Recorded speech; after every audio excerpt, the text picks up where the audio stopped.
Students, नमस्कार। Myself Mahavir Prasad. Welcome to all of you in my biology online class. Students, video को पूरा देखिएगा, ठीक है। आज का जो अपना टॉपिक है बहुत ही इंपॉर्टेंट टॉपिक स्टार्ट करने जा रहे हैं हम, ठीक है। बहुत ही इंपॉर्टेंट टॉपिक, नया टॉपिक है, ठीक है। अच्छी तरह पूरा देखिएगा, समझने का प्रयास कीजिएगा। फिर भी किसी प्रकार की कोई कंफ्यूजन हो तो कमेंट बॉक्स में कमेंट करके बताइएगा, ठीक है स्टूडेंट। तो चलो चलते हैं टॉपिक की तरफ। आज का अपना टॉपिक है पादपों में प्रकाश संश्लेषण। प्रकाश संश्लेषण,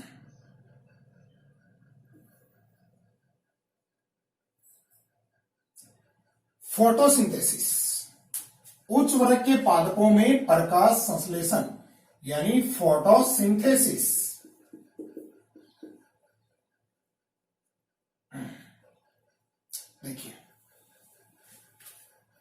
देखिए स्टूडेंट्स, फोटोसिंथेसिस भूमंडल पर उपस्थित सजीवों में जैव रासायनिक अभिक्रियाओं में सबसे महत्वपूर्ण जैव रासायनिक अभिक्रिया है, ठीक है ना। सबसे महत्वपूर्ण जैव रासायनिक प्रक्रिया है प्रकाश संश्लेषण, ठीक है ना। इस प्रकाश संश्लेषण की जो प्रक्रिया है इसमें ऊर्जा का संग्रहण होता है, ठीक है। और यह प्रक्रिया उच्च वर्ग के पादपों में संपन्न होती है, ठीक है। इस प्रक्रिया के अंतर्गत ऊर्जा का संग्रहण होता है और ये एक प्रकार से अपन बोले तो ऑक्सीकरण व अपचयन अभिक्रिया है।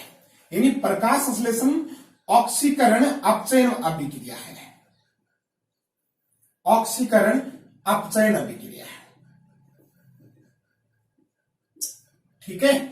ऑक्सीकरण अपचयन अभिक्रिया जैव रासायनिक प्रक्रिया ये उच्च वर्ग के पादपों में होती है और पादप प्रकाश संश्लेषण प्रक्रिया के द्वारा क्या करते हैं, ऊर्जा का निर्माण करते हैं और उसी ऊर्जा के द्वारा पृथ्वी पर उपस्थित समस्त जीवों की ऊर्जा की जो आवश्यकता की पूर्ति है वो होती है, ठीक है। और यह प्रक्रिया पादपों में सूर्य के प्रकाश की उपस्थिति में संपन्न होती है, ठीक है। सूर्य के प्रकाश की उपस्थिति में पादप जल यानी मृदा से अवशोषित जल और वायुमंडल से ग्रहण की गई CO2 का उपयोग करके और खाद्य पदार्थ के रूप में रासायनिक ऊर्जा के रूप में कार्बोहाइड्रेट का निर्माण करते हैं, ठीक है ना। तो इस प्रकार से यदि इसकी परिभाषा देखी जाए प्रकाश संश्लेषण की परिभाषा, तो देखिए हरे जो पादप होते हैं, हरे पादप क्या करते हैं कि हरे पादप, देखिए हरे पादप सूर्य के प्रकाश की उपस्थिति में, ठीक है, वायुमंडल से ग्रहण की गई CO2 और मृदा से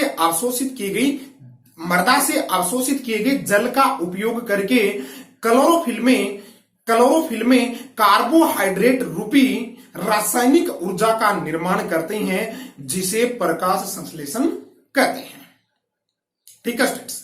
सूर्य के प्रकाश की उपस्थिति में प्रक्रिया संपन्न होती है तो सूर्य से ये सौर ऊर्जा ग्रहण करते हैं। कौन सी ऊर्जा ग्रहण करते हैं? सौर ऊर्जा। तो हम यहां पे एक स्टेटमेंट और दे सकते हैं कि प्रकाश संश्लेषण की प्रक्रिया में पादप जो होते हैं ना वो सौर ऊर्जा को रासायनिक ऊर्जा में कन्वर्ट करते हैं।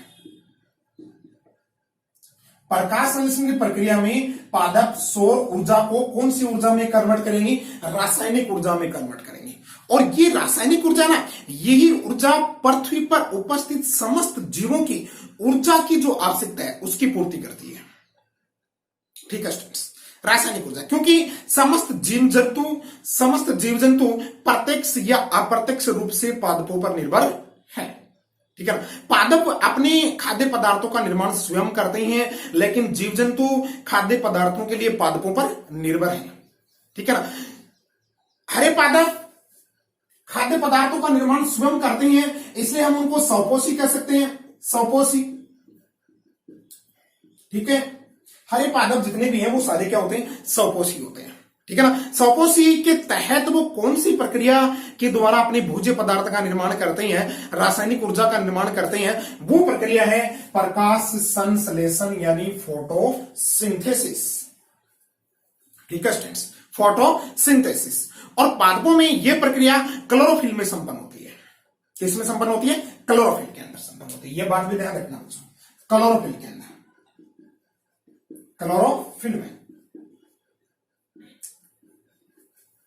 देखिए दोस्तों, पादपों की जो पत्तियां हैं उनका रंग हरा होता है, ग्रीन रंग होता है। तो क्लोरोफिल है ना, एक प्रकार ग्रीन पिगमेंट है। पादपों की पत्तियों को हरा रंग प्रदान करने का काम कौन करता है? क्लोरोफिल। और ये क्लोरोफिल फाउंड का होता है पादपों की पत्तियों के अंदर मेसोफिल सेल होती है, ठीक है ना। अब कुछ उन मेसोफिल सेल्स के अंदर प्लास्टिड होते हैं, लवक होते हैं, ठीक है ना। उनमें एक इंपॉर्टेंट लवक होता है जिसका नाम है क्लोरोप्लास्ट, यानी हरित लवक, हरित लवक या बोले तो क्लोरोप्लास्ट, ठीक है। क्लोरोप्लास्ट एक लवक है, एक पिगमेंट है, सॉरी एक लवक है, प्लास्टिड है, क्लोरोप्लास्ट के प्लास्टिड है, लवक है, ठीक है। इसके अंदर हरा रंग प्रदान करने वाला एक पिगमेंट होता है, ठीक है, जिसको क्लोरोफिल या पर्णहरित कहते हैं, पर्णहरित या क्लोरोफिल कहते हैं, पर्णहरित या क्लोरोफिल कहते हैं। ये क्लोरोफिल ही पादपों की पत्तियों को हरा रंग प्रदान करता है, ठीक है स्टूडेंट्स। और इसी के अंदर प्रकाश संश्लेषण की प्रक्रिया पादपों में संपन्न होती है, ठीक है स्टूडेंट्स। यानी chlorophyll is a site of photosynthesis in plants. Chlorophyll site है, जैसे बोलते क्लोरोप्लास्ट इज साइट, ठीक है। ये एक साइट है, प्लेस है, एक स्थान है। किसका स्थान है? प्रकाश संश्लेषण का स्थान है, फोटोसिंथेसिस का स्थान है। यानी फोटोसिंथेसिस की जो प्रोसीजर है वो क्लोरोफिल के अंदर, क्लोरोप्लास्ट में उपस्थित क्लोरोफिल के अंदर ही संपन्न होती है, ठीक है स्टूडेंट्स। तो इसकी परिभाषा की बात होगी और इसकी जो प्रोसीजर है उसकी बात होगी। देखिए एक बार परिभाषा इसकी दोबारा मैं आपको लिख देता हूं, तो ध्यान से देखिएगा कि परिभाषा प्रकाश संश्लेषण की, इसकी रासायनिक अभिक्रिया भी देखेंगे कि हरे पादप सूर्य के प्रकाश की उपस्थिति में, सूर्य के प्रकाश की उपस्थिति में वायुमंडल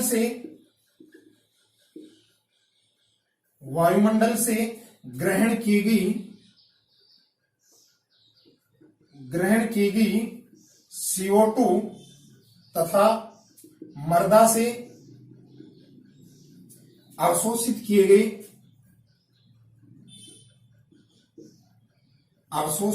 गए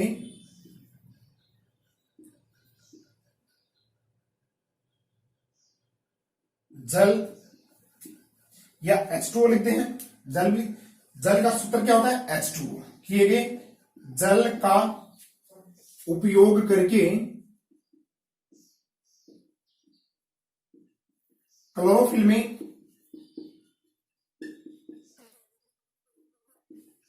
में, ठीक है, कार्बोहाइड्रेट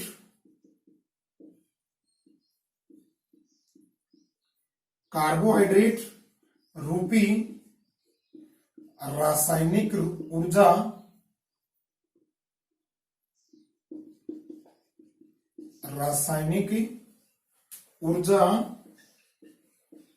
का निर्माण करते हैं।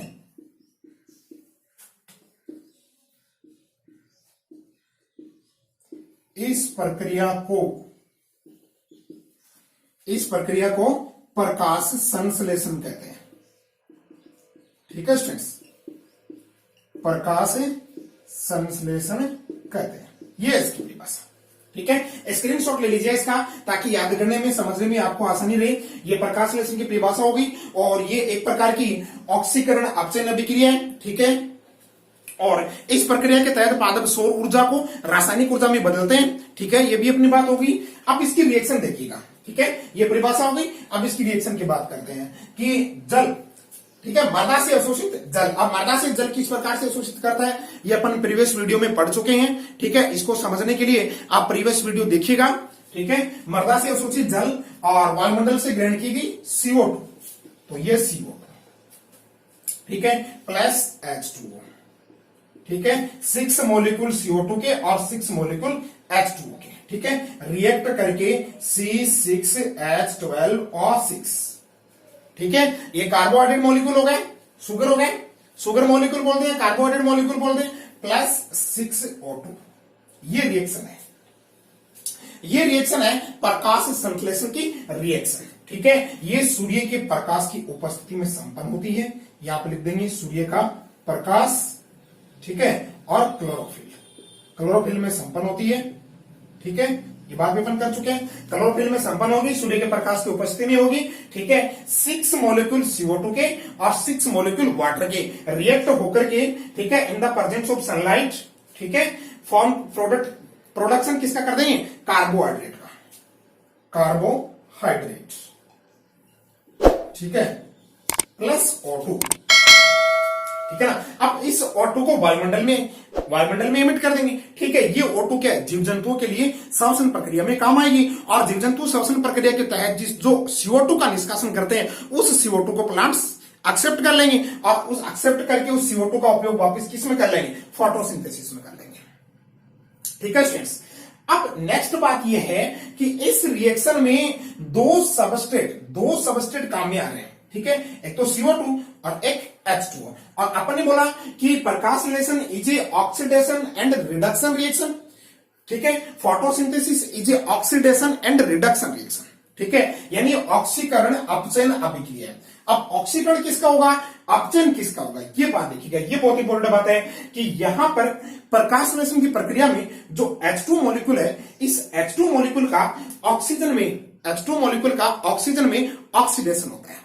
क्या होता है, ऑक्सीडेशन होता है। H2 मॉलिक्यूल का ऑक्सीजन में ऑक्सीडेशन होता है, ऑक्सीकरण होता है, ठीक है। और जो CO2 मॉलिक्यूल है, CO2 मॉलिक्यूल का इस कार्बोहाइड्रेट में रिडक्शन होता है। CO2 मॉलिक्यूल का कार्बोहाइड्रेट में क्या होता है, रिडक्शन होता है। तो CO2 रिडक्ट होकर के कार्बोहाइड्रेट का फॉर्मेशन करेगी, और H2O ऑक्सीडाइज्ड होकर के ऑक्सीजन का फॉर्मेशन करेगा, ठीक है स्टूडेंट्स। ये बहुत इंपॉर्टेंट बात है, याद रखने लायक बात है, याद रखिएगा इसको, ठीक है। CO2 का क्या होगा, रिडक्शन होगा, ठीक है, और H2O क्या होगा, ऑक्सीडेशन होगा। दोबारा देखिएगा, CO2 रिडक्ट होकर के कार्बोहाइड्रेट का फॉर्मेशन करेगी, H2O ऑक्सीडाइज्ड होकर के ऑक्सीजन का फॉर्मेशन करेगा, ठीक है स्टूडेंट्स। ये तो थी फोटोसिंथेसिस की डेफिनेशन के बारे में, इसकी रिएक्शन के बारे में, ठीक है, इसमें क्या होता है उसके बारे में। अब हम बात करते हैं कि फोटोसिंथेसिस की हिस्ट्री के बारे में, प्रकाश संश्लेषण के इतिहास के बारे में। History of photosynthesis, history of photosynthesis. देखिए, प्रकाश संश्लेषण का जो वास्तविक इतिहास है बच्चों, वो 18वीं शताब्दी से शुरू होता है, ठीक है ना। उससे पहले ये भी एक आश्चर्य की बात है कि उससे पहले किसी प्रकार का कोई स्टेटमेंट नहीं था प्रकाश संश्लेषण के बारे में, ठीक है। तो प्रकाश संश्लेषण की जो हिस्ट्री है, जो इतिहास है, वो 18वीं शताब्दी से प्रारंभ होता है, ठीक है ना। तो सबसे पहले देखिए ये मैन इतिहास से रिलेटेड, फोटोसिंथेसिस के इतिहास में फोटोसिंथेसिस से रिलेटेड जो बातें जिन वैज्ञानिकों के द्वारा बताई गई थी, ठीक है ना, उन इंपॉर्टेंट बातों के बारे में हम यहाँ स्टडी करेंगे, ठीक है। उन इंपॉर्टेंट बातों के बारे में हम यहाँ स्टडी करेंगे कि कौन से वैज्ञानिक के द्वारा कौन सी बात बताई गई फोटोसिंथेसिस से रिलेटेड, ठीक है। नंबर 1 है स्टीफन हेल्स। स्टीफन हेल्स एक वैज्ञानिक था। सन 1727 में स्टीफन हेल्स ने बताया था कि वायु व प्रकाश की उपस्थिति में पादप अपना भोजन बनाते हैं, ठीक है ना। इसने सबसे पहले बात बताई थी कि पादप जो होते हैं वो प्रकाश संश्लेषण की प्रक्रिया के द्वारा वायु व प्रकाश की उपस्थिति में अपना भोजन बनाते हैं, इसलिए इनको स्वपोषी कहते हैं, ठीक है ना। और स्टीफन हेल्स को ही प्लांट फिजियोलॉजी का फादर कहा जाता है, यानी पादप कारिकी का जनक कहा जाता है, ठीक है स्टूडेंट्स। पादप कारिकी का जनक बहुत इंपॉर्टेंट बात है, बहुत ही वेरी इंपॉर्टेंट बात कि पादप कारिकी का जनक, फादर ऑफ प्लांट फिजियोलॉजी किसे कहते हैं, स्टीफन हेल्स को कहते हैं, ठीक है स्टूडेंट्स। ओके, नंबर 2 है जोसेफ प्रिस्टले। इन्होंने 1772 में बताया था कि प्लांट्स प्रकाश संश्लेषण में फोटोसिंथेसिस में O2 का निष्कासन करते हैं, यह बात इसने बताई थी। यानी जोसेफ प्रिस्टल ने कहा था कि पादप जो होते हैं वो फोटोसिंथेसिस में ऑक्सीजन का निष्कासन करते हैं, ठीक है ना। फोटोसिंथेसिस में किसका निष्कासन करते हैं, ऑक्सीजन। और ये ऑक्सीजन बनती किसे है, जल के ऑक्सीडेशन से बनती है, वाटर मॉलिक्यूल के ऑक्सीडेशन से बनती है, ठीक है स्टूडेंट, यू अंडरस्टैंड। नंबर 3 है जेन इंजेन होज, ठीक है। जेन इंजेन होज ने 1779 में बताया था कि प्रकाश संश्लेषण में कार्बनिक पदार्थों का संश्लेषण होता है, यानी इस रिएक्शन में कार्बनिक पदार्थों का संश्लेषण होता है। कार्बनिक पदार्थों के संश्लेषण की पुष्टि जेन इंजेन होज ने 1779 में की थी। Okay, you understand. नंबर 4 है, देखिए स्टूडेंट्स, नंबर 4 में जे आर मेयर ने सन 1845 में बताया था कि हरे पादप जो होते हैं वो सौर ऊर्जा को या प्रकाशीय ऊर्जा को इस प्रक्रिया के द्वारा, कौन सी प्रक्रिया के द्वारा, प्रकाश संश्लेषण की प्रक्रिया के द्वारा, कि हरे पादप प्रकाश संश्लेषण की प्रक्रिया के द्वारा सौर ऊर्जा को रासायनिक ऊर्जा में कन्वर्ट करते हैं। ठीक है स्टूडेंट्स, राइट, यानी प्रकाशीय ऊर्जा को रासायनिक ऊर्जा में कन्वर्ट करते हैं हरे पादप। यह बात किसने बताई थी? जे आर मेयर ने बताई थी। ठीक है, और कन्वर्ट करने की जो प्रक्रिया है वो क्या है? प्रकाश संश्लेषण यानी फोटोसिंथेसिस। ठीक है स्टूडेंट्स, देखिए दोस्तों नंबर 5 है एस अ ब्लैकमैन ने सन 1905 में प्रकाशिक अभिक्रिया, प्रकाश संश्लेषण की दो अभिक्रिया होती है, दो रिएक्शन होती है। ठीक है ना, एक तो प्रकाशिक अभिक्रिया और एक अप्रकाशिक अभिक्रिया। ठीक है, प्रकाशिक अभिक्रिया और अप्रकाशिक अभिक्रिया के बारे में सबसे पहले एसएफ ब्लैकमैन ने ही बताया था, यानी इन्होंने बताया था कि प्रकाश संश्लेषण की जो रिएक्शन है वो दो रिएक्शन में, यानी इसके दो चरणों में संपन्न होती है। ये प्रकाश संश्लेषण की रिएक्शन दो रिएक्शन में यानी दो चरणों में संपन्न होती है, प्रकाशिक अभिक्रिया और अप्रकाशिक अभिक्रिया। ठीक है, नेक्स्ट सीमाकारी कारक का नियम। ब्लैकमैन ने फोटोसिंथेसिस से रिलेटेड एक नियम दिया था, एक रूल दिया था जिसका नाम है सीमाकारी कारक का नियम, जिसके बारे में हम आगे स्टडी करेंगे। ठीक है स्टूडेंट्स, नंबर 6 है वोन नील 1930 में। वोन नील ने 1930 में बताया था कि O2 का निकास जल के अणु से होता है, यानी नील ने बताया था कि प्रकाश संश्लेषण की प्रक्रिया में इस बात की उन्होंने पुष्टि की थी कि प्रकाश संश्लेषण की प्रक्रिया में O2 का जो निष्कासन है वो वाटर मॉलिक्यूल से होता है, यानी वाटर मॉलिक्यूल का ऑक्सीडेशन होता है और वाटर मॉलिक्यूल के ऑक्सीडेशन से O2 के मॉलिक्यूल का निष्कासन होता है। ठीक है स्टूडेंट्स, ये बात तय थी वॉन नील ने सन 1930 में। ठीक है स्टूडेंट्स, नंबर 7 है केल्विन व बेंसन। इन्होंने 1954 में फोटोसिंथेसिस से रिलेटेड एक बहुत ही इंपॉर्टेंट एक साइकिल की खोज की थी, बहुत ही इंपॉर्टेंट साइकिल जिसका नाम था C3 साइकिल या केल्विन साइकिल। C3 साइकिल की जो खोज है वो 1954 में केल्विन व बेंसन नामक वैज्ञानिक ने डिस्कवर किया था। ठीक है स्टूडेंट्स, बहुत इंपॉर्टेंट साइकिल। ठीक है, फोटोसिंथेसिस से रिलेटेड साइकिल केल्विन साइकिल, जिसकी स्टडी हम नेक्स्ट वीडियो में करेंगे। ठीक है ना, तो केल्विन व बेंसन ने 1954 में केल्विन साइकिल या C3 साइकिल की डिस्कवरी की थी और इसमें इन्होंने बताया था कि CO2 का रिडक्शन किस प्रकार होता है, जिसके बारे में हम नेक्स्ट वीडियो में स्टडी करेंगे। ठीक है स्टूडेंट्स, और इसी के उपलक्ष्य में केल्विन को नोबेल पुरस्कार से सम्मानित किया गया था। ठीक है, नंबर 8 है हैच व स्लेक ने 1966 में गन्ने में C4 साइकिल की, इन्होंने भी एक इंपॉर्टेंट साइकिल की। ठीक है, जो कि C4 प्लांट्स में चलता है, एक इंपॉर्टेंट साइकिल जिसका नाम है C4 साइकिल या हेच व स्लेक साइकिल। इसकी डिस्कवरी हेच व स्लेक ने की थी और गन्ने के पादप में की थी। ठीक है स्टूडेंट्स, यू अंडरस्टैंड? ओके, ये थी फोटोसिंथेसिस की हिस्ट्री। तो इसमें से भी कई बार बोर्ड एग्जाम में, नेट एग्जाम में, कंपटीशन एग्जाम में क्वेश्चन पूछ लिया जाता है। तो मैंने आपको इंपॉर्टेंट यहाँ वैज्ञानिक की जो डिस्कशन है उसके बारे में बताया है। ठीक है ना, तो ये फोटोसिंथेसिस की डेफिनेशन के बारे में, ठीक है, और फोटोसिंथेसिस की हिस्ट्री के बारे में था। ठीक है स्टूडेंट्स, तो आज के वीडियो में इतना ही पढ़ेंगे।